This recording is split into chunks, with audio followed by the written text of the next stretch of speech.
Hello and welcome to another page of the Midgard Chronicle, and unless you've been living under a rock, we got some news today, so I'm gonna be looking through all that. Really quickly, I'm gonna run through all the stuff that has been revealed in case you missed it, and then we're gonna get into the juicy details that I have found in there, specifically in the Collector's and Jötnar editions. We finally have a release date. It's November 9th this year. Yes, it is coming this year. We got a CG trailer, which I'm gonna take a look at, and we got all of these editions. I'm not really gonna stop on them right now. I'm just gonna let you look through all of them, and then we're gonna get into the actual details from the unboxing video that Ryan Hurst and Raph from Santa Monica did.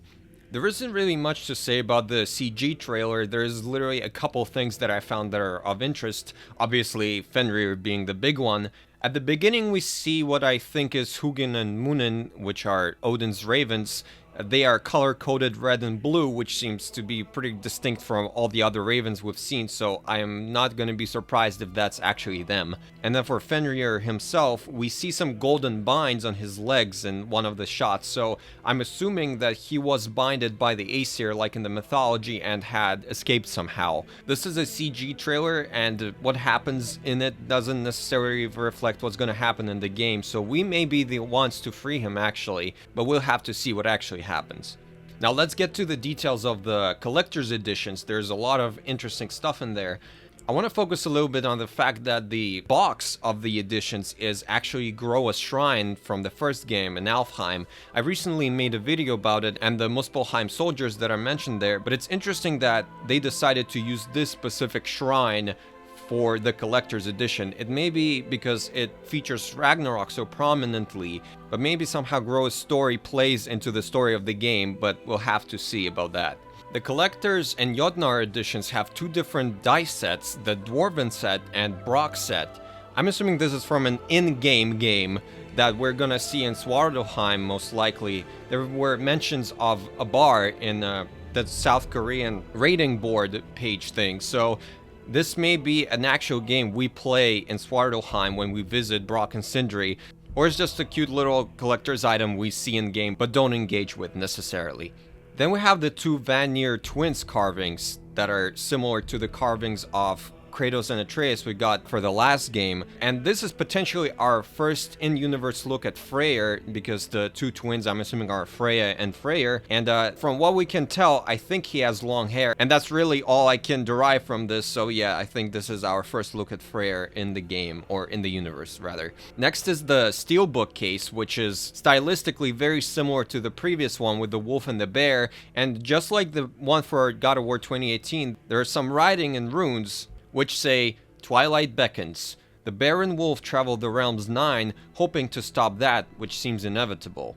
Their bond will be tested, yet they must hold together for the good of all." This isn't really any new information. We knew that they have to stop Ragnarok and that their relationship will be strained somehow. But it's cool to see such continuity in the collector's editions anyway. Then we got the pin set, which I think is interesting because at first when I saw the Falcon, I thought it's going to be Angrboda, but it actually turns out to be Faye. My theorist brain, of course, immediately goes to think that Faye is alive, but I think it's supposed to be just a representation of Kratos and Atreus' family, with Atreus the wolf being a combination of the gray bear that is Kratos and the golden falcon that's Faye. So it's just a neat little family thing, but maybe, who knows, maybe Faye is gonna make a physical appearance, we don't know. Now here's one of the most interesting items, the ring Draupnir. In the mythology, it is made by Brock and Sindri as a part of the wager against Loki, but obviously in God of War's universe that didn't happen, so I suppose they just made it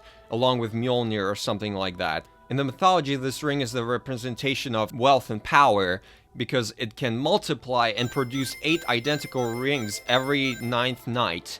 I don't know how this specifically will play into the game, or will the ring be important at all, because it could be just a cool little item that they wanted to include in the edition, but it's interesting nonetheless. Something that is more likely, however, is the ring's relation to Baldur. In the mythology, Odin leaves the ring at Baldur's funeral pyre to leave it with him, and then Hermod, the god who travels to Hell to try and bring Baldur back, receives the ring from Baldur as proof to Odin that he actually in fact saw him. There's quite a lot of theories around that we may encounter Baldur in Hell in this game, so maybe this ring is somehow gonna reflect Hermod's journey in the mythology, but we'll have to wait and see. But it's interesting that they included this mythological artifact anyway. What's even more interesting is the pouch in which the ring comes. It has the color scheme and the logo of the Spartan army from Greece. So is this just a reference to Kratos' past, or are we actually going back to Greece? Hello? Is this Greece confirmed? Captain Cuba, hello? Are you listening? Is this happening? What is this? Santa Monica, don't play with us like that. Come on now. It's a cool detail anyway, and I don't know why it's related to the ring, but here you go. We'll also get a look at the new vinyl record, which thematically seems to be a continuation of the previous one, which is very cool. But as we can see, it portrays Jotunheim with Atreus and Angrboda running towards the mountain, and the two hands seemingly being the new generation of Jötnar that Faye left behind. Not much to derive from it story-wise, but I think it's a cool little detail anyway.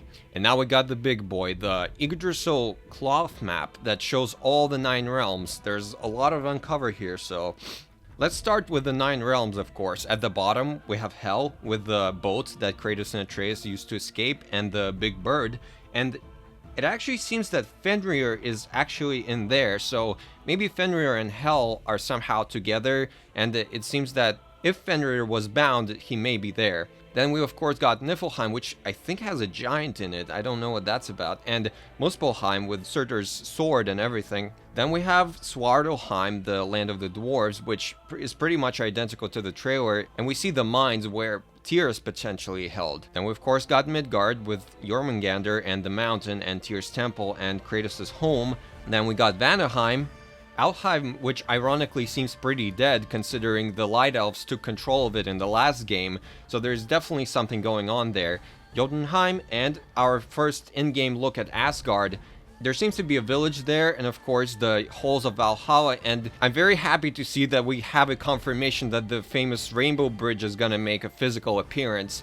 I'm really hoping we get to fight during Ragnarok on it. Now there's a lot of interesting other tidbits there. I'm not sure what this is on the top, but I think this is the rooster Draupnir who lives on the top of Yggdrasil in mythology. Then we have Nidhogr, the dragon that eats the roots of the tree. And very interestingly, to the left, we have a separate house with Ratatoskr on it. And this is what I believe is to be the dwelling of the Norns. We know they're gonna make some kind of appearance in the game, and I believe in the mythology they live in the very root of the world tree, but it seems here that they have a separate dwelling somewhere, so that's interesting. And of course we have Skoll and Hati chasing the sun and moon as always. The runes on the map say, for Brock and Sindri and their ambitions to become the world's greatest blacksmiths, training in their dwarven home realm was only the beginning of their path. Sure, they crafted wonders like Draupnir and the Cloak of Feathers, but true genius requires a broad education. They sought it out in all 9 realms as well as the space in between the Great World Tree Yggdrasil, besting their previous creations with the hammer Mjolnir and the great Leviathan axe. None, save the gods, have been able to chart our strange geography, but, among mortals, few can boast the expertise enjoyed by the Huldra brothers, whose ability to navigate and traverse the realms rivals even that of Odin Allfather. So there are a few interesting things we can derive from that. First of all, it points out the way that the Huldra brothers can travel through the realms, and there's a lot of theories that we're going to be using an alternative method to immediately travel between the realms. It was a cutout mechanic in 2018, and I think because Tyr's temple isn't working anymore, there's gonna be a new way to travel between realms presented by Brock and Sindri to us.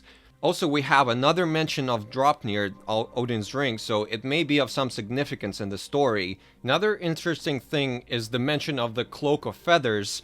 Doing some digging, I found out that it may be the Fjadrahamr, which is a cloak that Freyr possesses and gives to Loki to fly to Jotunheim and save Idun in one of the myths. Some also detail that this cloak actually transforms its user into a bird instead of just giving them wings. So it makes me think that we actually see this cloak on Freyr in the game, and it is what she uses to transform into a falcon in the games. I don't know if the fact that Loki uses it in the mythology is a hint that Atreus may use it in the game, but it's an interesting concept nonetheless, and interesting to think about. Sounds pretty similar to Icarus wings, actually. but it's definitely not a coincidence that it is mentioned here, or at least give some explanation to Freya's shape-shifting powers. And I believe that's everything. It's really great to finally get news. It's been a while. There's a lot of cool, neat details in these editions, and it was really fun to piece all the small hints they gave us within them. Thank you very much for watching, and see you next time.